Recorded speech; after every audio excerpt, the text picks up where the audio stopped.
திமுகவுக்கு கூட்டணினால ஒன்றும் பலம் இல்லை.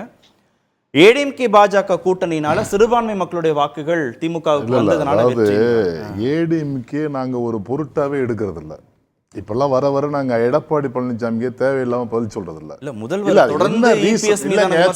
அவர் சொல்ற தவறை சுட்டி காட்டிட்டு இருக்காரு. முதல்வர் அவர் சொல்ற தவறான குற்றச்சாட்டுகள் இருக்கு இல்லையா, அதுக்கு பதில் சொல்லிட்டு இருக்காரு ஒழிய, காரணம் அதிமுக என்பது கட்டமைக்கப்பட்ட ஒரு அதிமுக என்பது களத்திலிருந்து மாறிடுச்சு. இல்ல இபிஎஸ் பொருட்டாவே மதிக்கலன்னா திரு விஜய்க்கு பதில் சொல்லாத மாதிரி, திரு சீமானுக்கு பதில் சொல்லாத மாதிரி, பாஜக தரப்புக்கு பதில் சொல்லாத மாதிரி நீங்க கடந்து தானே போகணும். எதிர்கட்சியினுடைய தலைவர் பொறுப்பில் இருப்பதால் பதில் சொல்லிட்டு இருக்க மொழிய அதிமுகவை நாங்க ஒரு பொருட்டாவே எடுக்கிறது இல்ல. ஏன்னு கேட்டீங்கன்னா, இந்த தாலிக்கு 20% வாக்கு வச்சு தாலிக்கு தங்கத்தை அது பாருங்க. இப்ப சொன்னாங்கல்ல, சகோதரி சொன்னாங்கல்ல, இது மாதிரி 3% ஓட்டு வித்தியாசத்துல தான் ஆட்சி அமைச்சாங்க, கூட்டி பார்த்தா 2 லட்சத்துக்கு கம்மியாக தான் இருக்கும் மொத்த ஓட்டு அப்படின்னு சொன்னாங்க இல்லையா. அப்படியே வர வேண்டியதானே பார்லிமெண்ட் எலெக்ஷனுக்கு.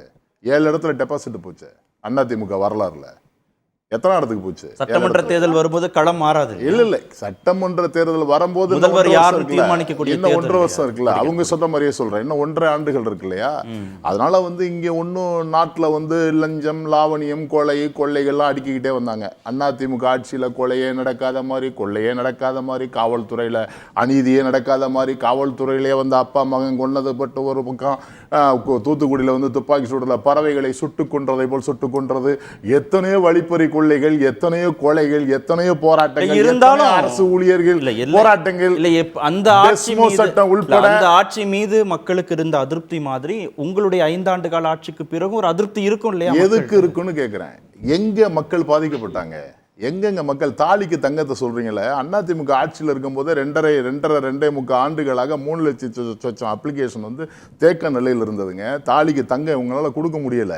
காரணம் என்னன்னா, தாலிக்கு தங்கம் செய்கிற அந்த கான்ட்ராக்டுக்குரியவர்கள் அதை எடுக்கவில்லை என்பதை அந்த அரசு அறிக்கையாகவே வெளியிட்டது. அந்த நேரத்தில் தாலிக்கு தங்க ஏன் கொடுக்கலன்னு கேட்கும்போது, அல்ல தாலிக்கு தங்க இவங்க காலத்திலே ஃபெயிலியரான திட்டம். மாண்புமிகு முதலமைச்சர் அவர்கள் ரொம்ப தெளிவாக சொல்லியிருந்தார், தாலிக்கு தங்கம் என்று கொடுத்து அவர்களை வீணடிப்பதை விட அவர்களுக்கு உயர்கல்வியை கொடுப்பதற்கு இந்த அரசு, திராவிட மாடல் அரசு, படித்த பெண்களுக்கு 12ஆம் வகுப்பு படித்த பெண்களுக்கு உயர்கல்விக்காக மாதம் 1000 ரூபாய் வழங்குறோம்னு மிக அழகா சொன்னாரு. அதே மாதிரி தமிழ் புதல்வன், நான் முதல்வன், மாணவர்கள் சிறார்களுக்கு காலை சிற்றுண்டி அடுக்கிக்கிட்டே இதுதான் சார் மக்களாட்சி. இது திமுகவுக்கு கிடைக்கக்கூடிய வாக்கு சதவீதம். இதுதான் மக்களாட்சி, மக்களுக்கான ஆட்சி. ரொம்ப முக்கியமா சசிரேகா சொன்னது, நீங்க செஞ்ச வாக்குறுதிகள் மூலமாக கிடைக்கக்கூடியது திமுகவுக்கான வாக்கு. ரைட்டு.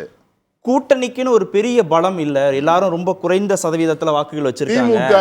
ஏன் திமுக ஜெயிச்சதுன்னா சிறுபான்மை மக்கள் வாக்குகள்னால ஜெயிச்சது சொல்லிட்டீங்கல்ல. இப்ப பாஜக அதிமுக கூட்டணி முறிஞ்சதுனால அந்த வாக்குகள் ஏடிஎம்கேக்கு போகும். அதுதாங்க நாங்க இந்த கள்ள உறவு போன்ற வார்த்தையை போன்ற அநாகரிகமான வார்த்தைகளை உச்சரிக்க மாட்டோம்னு சொல்ல வந்தேன். உச்சரிக்க மாட்டோம். கள்ள உறவை விட மோசமானது அடிமைத்தன ஆட்சி.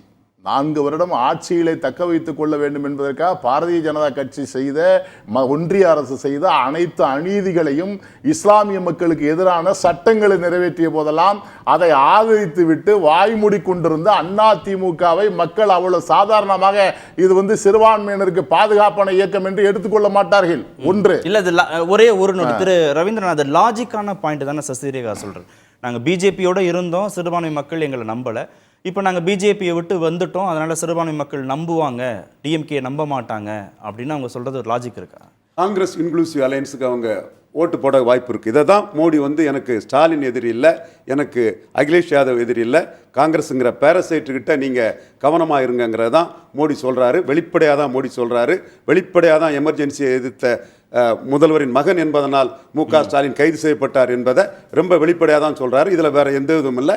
அரசியல் நோக்கம் அவருக்கும் இருக்குது. இந்த 22 வச்சிருக்கக்கூடிய ஸ்டாலின் கிட்ட நம்ம நெருக்கமாக இருந்தால் தான் நிதிஷ்குமாரையும் அது ஒரு நிர்வாக ரீதியிலான ஒரு செக் பண்ண முடியுங்கிற ஆல் இந்தியா பொலிட்டிக்ஸ். இந்த ஆல் இந்தியா பொலிட்டிக்ஸை வச்சு தான் தமிழ்நாடு பொலிட்டிக்ஸே ஓடுது. மோடி ஸ்டாலினுக்கு முக்கியத்துவம் கொடுத்ததும் ராகுல் காந்தி ஸ்டாலின் அதை வந்து மக்கள் சரண்டர்ங்கிற வார்த்தையை நான் சொல்ல விரும்பல, ரொம்ப இறங்கி போய் நான் சைக்கிள் ஓட்ட வரேன்னு சொல்றாப்ல. இதைத்தான் ஸ்டாலின் சொல்றாரு. அகில இந்தியாவில் என்ன மதிக்கிறாங்க, மற்றவங்களுக்கு மரியாதை இல்லைங்கிற சொல்றாங்க. இதை வந்து பாஜக திமுக இணக்கம்னு மக்கள் புரிஞ்சுப்பாங்களா? சிறுபான்மை மக்களுடைய வாக்குகள் இனிமே டிஎம்கேக்கு போகாம அதிமுகவுக்கு வருமா? காங்கிரஸ் கூட்டணி சிறுபான்மை மக்களுக்கும், திருமாவளவன் கூட்டணி பறைய சிறுபான்மை மக்களுக்கும், நாம் தமிழர் சீமானோட அரசியல் பிறமொழியாளர்களுக்கும் திமுகவுக்கு இலவசமா கிடைக்கக்கூடிய ஒரு சூழ்நிலை தொடர்ந்து இருந்துட்டு இருக்குங்கிறதா உண்மை. அடுத்து திரு சாமிநாதன் என்ன சொல்லிடுறான்னு கேட்கிறேன். சாமிநாதன், சிறுபான்மை மக்களுடைய வாக்குகள் இனிமே டிஎம்கேக்கு இல்ல ஏடிஎம்கேக்குன்னு சசிரேகா சொல்றாங்களே. இல்ல, நிச்சயமா அந்த அதிமுக பக்கம் போறதுக்கான வாய்ப்பு கம்மி. அதுக்கு முன்னாடி முதல்ல சசிரேகா மேடத்துக்கு நான் ஒரு சின்ன விளக்கம் கொடுக்க விரும்புறேன். இந்த அதிமுக எதிரான பத்திரிகையாளர்கள் போற போக்குல என்னைய ஒரு வார்த்தை அப்படி சொல்லிட்டு கடந்து போனதுனால அதை சொல்ல வேண்டியிருக்கு. அதிமுக செய்த நிறைய மக்கள் நல திட்டங்களை இந்த டிபேட்லயே நான் முதல்ல இருந்து தொடக்கத்துல சொன்னேன்.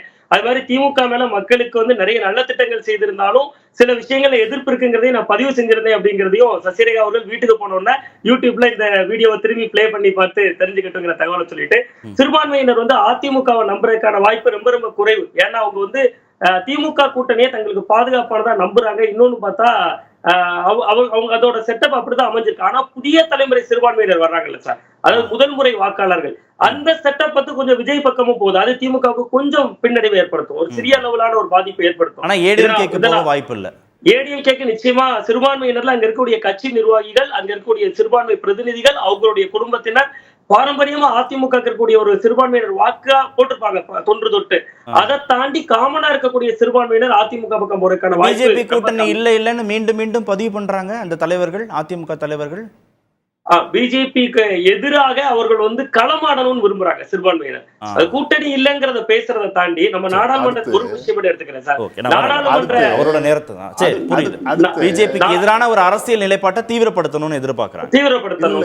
ஏற்கனவே பாரதிய ஜனதா கட்சி, பாமக, மற்ற தமிழக மக்கள் முன்னேற்ற கழகம், மூவேந்தர் முன்னேற்ற கழகம், புரட்சி பாரதம், மூவேந்தர் முன்னணி கழகம் எல்லாமே சேர்ந்து நின்று தானே திமுக தோத்தாங்க.